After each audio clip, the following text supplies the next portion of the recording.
ရေတောက်နေရင်ထင်မှတ်မထားတဲ့အဆိုးကျိုးတွေခံစားရနိုင်တယ်ဆိုတာသိပါသလား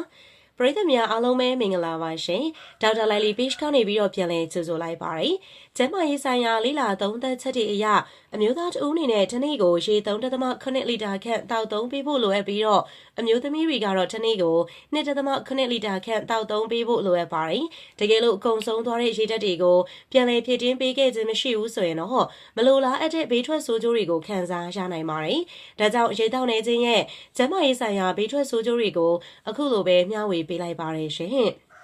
နံပါတ်1ကိုအပူချိန်မြင့်တက်ခြင်းချွေးထွက်ခြင်းကကျတဲ့တို့ခန္ဓာကိုယ်အတွင်းမှာမြင့်တက်လာတဲ့အပူချိန်ကိုထိန်းညှိပေးလျက်ရှိပါတယ်။တကယ်လို့ရေတောက်နေတာကြောင့်ခန္ဓာကိုယ်အတွင်းမှာရေဓာတ်နှဲပါသွားခဲ့မယ်ဆိုရင်ချွေးထွက်ခြင်းလုပ်ငန်းစဉ်ကိုလုံးဆောင်နိုင်တော့မှာမဟုတ်တာကြောင့်ကိုယ်အပူချိန်မြင့်တက်ခြင်းကိုခံစားရမှာဖြစ်ပါတယ်။နံပါတ်2သွေးပေါင်ကျခြင်းခန္ဓာကိုယ်ရင်းမှာရေဓာတ်နှဲပါသွားတဲ့အခါမျိုးတွေမှာပရိုတင်းပါဝင်တဲ့သွေးရည်ကြည်ဒုတဲ့ကျဆင်းခြင်းကိုဖြစ်ပွားစီမှာဖြစ်တာကြောင့်သွေးပေါင်ကျခြင်းကိုလည်းခံစားရမှာဖြစ်ပါတယ်။နံပါတ်3မူးဝေခြင်းအော့အန်ခြင်းခန္ဓာကိုယ်တွင်ရေဓာတ်နှဲပါခြင်းကြောင့်ကိုယ်အပူချိန်မြင့်တက်ခြင်းသွေးပေါင်ကျခြင်းစတဲ့ဝေဒနာတွေကိုပါခံစားရမှာဖြစ်တဲ့အပြင်နှလုံးခုန်မြန်ခြင်းကိုလည်းခံစားရနိုင်ပါတယ်။နှလုံးခုန်မြန်တာကြောင့်မူးဝေခြင်းအော့အန်ခြင်းတွေကိုခံစားရမှာဖြစ်ပါတယ်။နံပါတ်4ဝင်းထုတ်ခြင်းရေဓာတ်နေတဲ့ခန္ဓာကိုယ်အတွင်းမှာမလိုအပ်တော့တဲ့အစားအစာတွေကိုခန္ဓာကိုယ်အပြင်ဘက်ကိုချုံးမွေးစွာဆွန့်ထုတ်နိုင်ဖို့ကူညီပေးလျက်ရှိပါတယ်။ဒါကြောင့်ခန္ဓာကိုယ်တွင်ရေဓာတ်နှဲပါသွားတဲ့အခါမှာ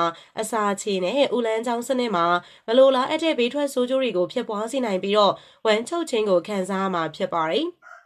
နံပါတ်5ခေါင်းကိုက်ခြင်းအကြောင်းပြချက်မရှိဘဲခေါင်းကိုက်ခြင်းကိုခံစားရတာကလည်းခန္ဓာကိုယ်တွင်ရေဓာတ်နှဲပါလာတာကြောင့်ဖြစ်နိုင်ပါတယ်။ခန္ဓာကိုယ်တွင်မှာရေဓာတ်နှဲပါသွားတဲ့အခါမှာအုံနောက်နေနဲ့လှုံ့ဆော်ရမယ့်လုပ်ငန်းစဉ်တွေကိုခေါင်းမွန်စွာလှုံ့ဆော်နိုင်ခြင်းမရှိတော့တာကြောင့်ခေါင်းကိုက်ခြင်းခေါင်းမူခြင်းစတဲ့ဝေဒနာတွေကိုခံစားရတာဖြစ်ပါတယ်။နံပါတ်6အသားရည်၆သွေးခြင်းရေတောက်နေနေပြီဖြစ်ကြောင်းအလွယ်တကူသိနိုင်တဲ့နောက်ထပ်အချက်တစ်ချက်ကတော့အသားရည်၆သွေးလာခြင်းပဲဖြစ်ပါတယ်။အရေပြားကစတဲ့တို့ခန္ဓာကိုယ်ရဲ့အကြီးမားဆုံးအစိတ်ပိုင်းတစ်ခုဖြစ်ပါတယ်။လာပါတဲ့အသားရည်ကိုပိုင်ဆိုင်နိုင်ဖို့အတွက်တနေ့ကိုရေ၈ခွက်ခန့်တောက်သုံးပေးဖို့လိုအပ်ပါတယ်။ခန္ဓာကိုယ်တွင်းမှာရေဓာတ်နှဲပါသွားတဲ့အခါမှာခန္ဓာကိုယ်အတွင်းမှာရှိတဲ့အစိတ်အတောက်တွေကိုချွေးအဖြစ်စွန့်ထုတ်နိုင်မှာမဟုတ်တာကြောင့်အသားရည်၆သွေးခြင်းကိုခံစားရမှာဖြစ်ပါတယ်။နံပါတ်9ဂရွေးအနှံ့စိုးထွက်ခြင်းရေတောက်နေတဲ့အခါမှာပါးစပ်တွင်းမှာတရွေးထိုးလုံးမှုလည်းနှဲပါသွားမှာဖြစ်တာကြောင့်ပါးစပ်၆ခြင်းကိုခံစားရမှာဖြစ်ပါတယ်။ဒါအပြင်တရွေးထိုးလုံးမှုနှဲပါသွားတာကြောင့်ပါးစပ်တွင်းမှာဘက်တီးရီးယားတွေပုံမပေါက်ဖွာလာနိုင်ပြီးတော့